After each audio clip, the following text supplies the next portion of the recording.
Assalamualaikum warahmatullahi wabarakatuh.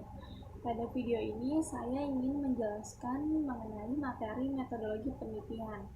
Sebelum kita membahas metodologi penelitian lebih jauh, kita harus mengetahui dulu apa arti dari metodologi penelitian. Nah, apa itu metodologi penelitian? Metodologi penelitian adalah sebuah cara untuk mengetahui hasil dari sebuah permasalahan yang spesifik, di mana permasalahan tersebut disebut juga dengan permasalahan penelitian. Lalu metodologi penelitian ini memberikan manfaat. Jadi, manfaat dari metodologi penelitian ini apa saja? Yang pertama, memudahkan pekerjaan agar sampai pada tahap pengambilan kesimpulan atau keputusan. Yang kedua, mengatasi berbagai keterbatasan, misalnya waktu, biaya, etik, ataupun tenaga, dan juga lain-lain. Yang ketiga, kesimpulan yang diambil oleh peneliti dapat dipercaya. Yang keempat, kesimpulan yang diambil dapat digunakan untuk memecahkan masalah. Kemudian, metodologi penelitian ini memiliki dua macam. Yang pertama, ada penelitian kuantitatif, dan yang kedua, ada penelitian kualitatif. Kemudian, penelitian kuantitatif itu adalah penelitian yang datanya merupakan data kuantitatif, sehingga analisis datanya menggunakan analisis kuantitatif ataupun inferensi. Sedangkan penelitian kualitatif adalah penelitian yang datanya adalah data kualitatif sehingga analisisnya juga analisis kualitatif atau deskriptif. Selanjutnya, sistematika penelitian kuantitatif dan penelitian kualitatif adalah berisi latar belakang masalah, tinjauan pustaka, dan metode penelitian. Pada sistematika penelitian, ada landasan teori yang memberikan manfaat. Yang pertama, memperdalam pengetahuan tentang bidang yang diteliti. Yang kedua, memperjelas masalah penelitian. Yang ketiga, mengetahui hasil penelitian yang berhubungan dengan sudah pernah dilaksanakan. Kerangka konsep metodologi penelitian. Penjelasan dari paradigma penelitian itu menunjukkan hubungan antar variabel yang akan diteliti, dan paradigma sederhana menunjukkan pengaruh dan hubungan antar variabel. Selanjutnya, perumusan hipotesis. Hipotesis ini dapat diartikan sebagai pernyataan statistik tentang parameter populasi. Dalam penelitian, hipotesis diartikan sebagai jawaban sementara terhadap rumusan masalah penelitian.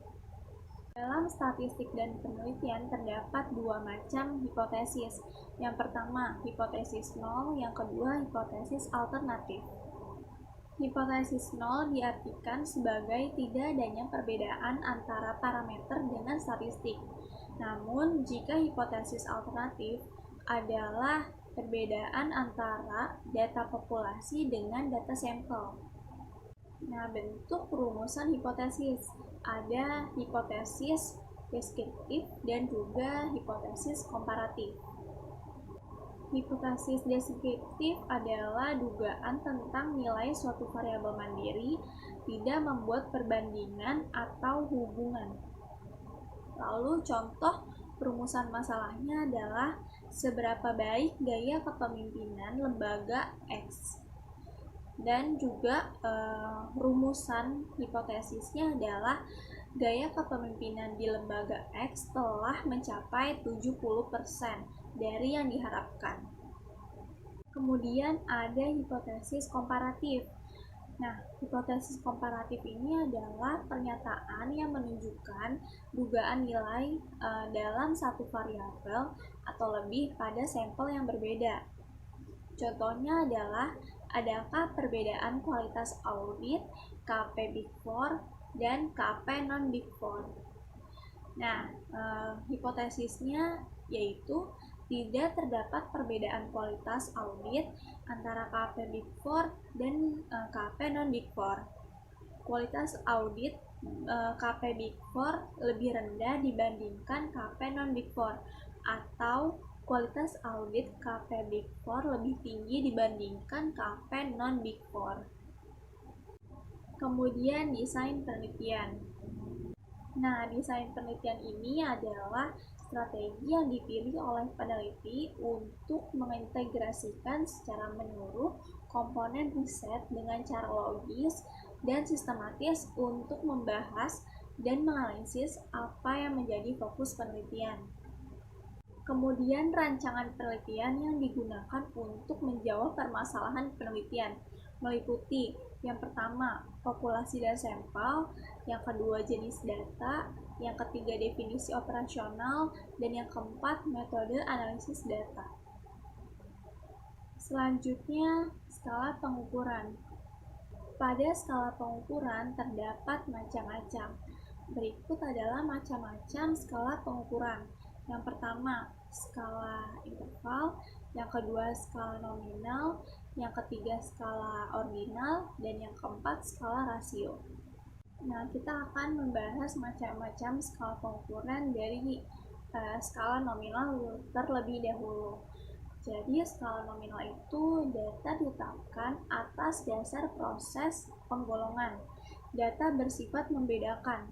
Angka-angka yang digunakan ini hanyalah sebagai kategori dan tidak mempunyai makna dan tidak bisa digunakan untuk perhitungan secara sistematis. Yang kedua, ada skala ordinal.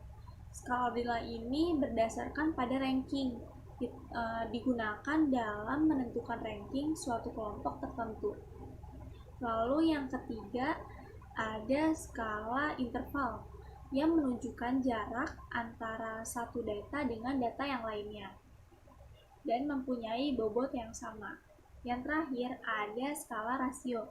Skala rasio ini hampir sama dengan skala interval.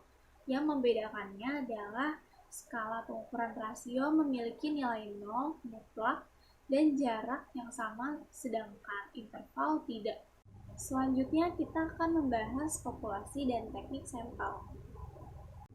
Sebelum kita mengetahui lebih jauh tentang populasi dan teknik sampel, kita harus mengetahui dahulu apa arti dari populasi dan juga sampel.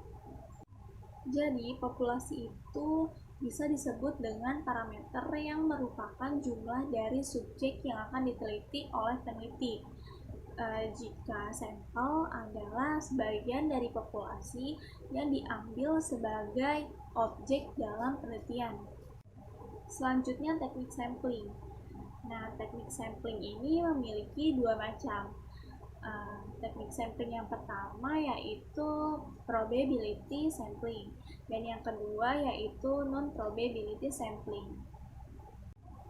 Nah, kemudian probability sampling ini terdiri dari simple random sampling, proportionate stratified random sampling, disproportionate stratified random sampling, dan juga cluster sampling atau area sampling.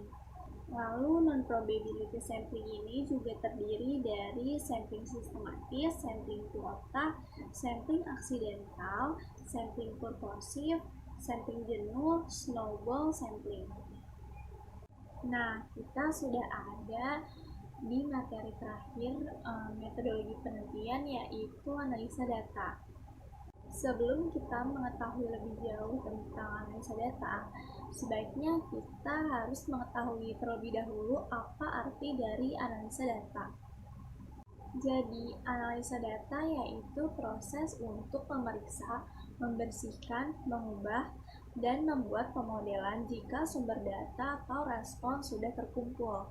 Tujuannya yaitu untuk membuat keputusan terhadap pertanyaan-pertanyaan penelitian. Dalam metode penelitian, teknik analisis data menggunakan statistik. Ada dua macam statistik yang digunakan untuk analisis data. Yang pertama, statistik deskriptif, dan yang kedua, statistik inferensial. Pada statistik inferensial terdapat dua kelompok, yaitu statistik parametris dan statistik non-parametris. Macam-macam statistik yang digunakan untuk analisis data. Yang pertama ada analisis deskriptif. yaitu digunakan untuk mendeskripsikan atau menggambarkan data yang telah terkumpul tanpa bermaksud membuat kesimpulan. Kemudian, penyajian data statistik deskriptif atau pengukurannya meliputi tabel, grafik, diagram lingkaran, piktogram, perhitungan modus, median, mean, desil, dan juga persentil. Nah, selanjutnya ada macam statistik yang digunakan untuk analisis data. Yang terakhir ada statistik inferensial. Statistik inferensial ini adalah jenis statistik yang fokus kepada pengolahan data sampel sehingga mengambil kesimpulan pada populasi. Statistik inferensial digunakan bila sampel diambil dari populasi yang jelas dan teknik pengambilan sampel dari populasi itu dilakukan secara random. Kemudian pada statistik inferensial ini ada dua macam kelompok. Yang pertama itu ada statistik parametris dan yang kedua ada statistik non-parametris. Lalu statistik parametris yaitu suatu teknik yang dapat digunakan untuk menguji hipotesis dengan melibatkan parameter populasi. Jenis data yang digunakannya adalah data interval dan rasio. Sedangkan statistik non-parametris ini yaitu pendugaan parameter atau nilai-nilai populasi tidak melibatkan pendugaan nilai populasi. Non-parametris ini digunakan untuk menganalisis data nominal dan ordinal. Segitu saja pembahasan tentang materi metodologi penelitian. Mohon maaf jika ada kurang materi pada pembahasan ini dan juga salah pengucapan, mohon dimaafkan. Kurang lebihnya mohon maaf. Wassalamualaikum warahmatullahi wabarakatuh.